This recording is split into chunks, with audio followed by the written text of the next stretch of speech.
Drunk and drive checking बेले कारु मिलिला टंका Skoda कारु मिलिला 4,77,000 टंका। चालक अटक कार और टंका जबत कला पुलिस। बैरिकेड भांगी खसी जाउथुला कार तदंत जारी रहितिबा कहिले पुलिस कमिशनर। राजधानी रे 26टी थाना अंचल रे पुलिस एवं ट्रैफिक पक्षरु चली नाइट ब्लॉकिंग एवं ड्रंक एंड ड्राइव।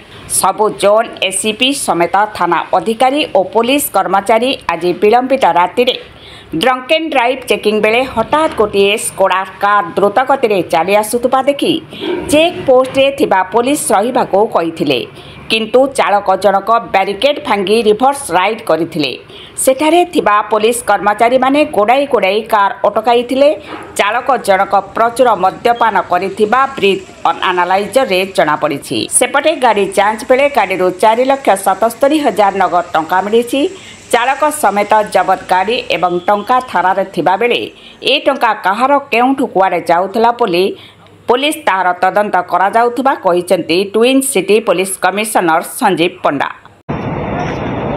सर गोटे गाड़ी रो किछि मिलितो घटना सर सामना करछि। आज आमर सहर 22टी थाना एवं 2टा ट्रैफिक थाना टोटल मिसई पाखापाखि 26टा जगह आमर ब्लॉकिंग चेकिंग चलता। एथिरे समस्त थाना अधिकारी एवं एसपी मध्य सामिल होते।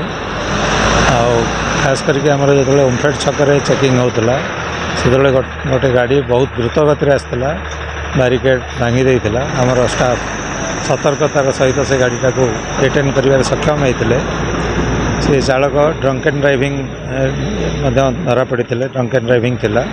ता बाद गाड़ी जो तलाशी करागला से पाखापाखि 4,77,000 टंका कैश मिली। ये बाबद आम चंद्रशेखरपुर थाना गोटे मामला रुज करूँ से कैश कौटू आसला कड़े जाऊला अधिक तदंत चालू। Bureau report Odia state news.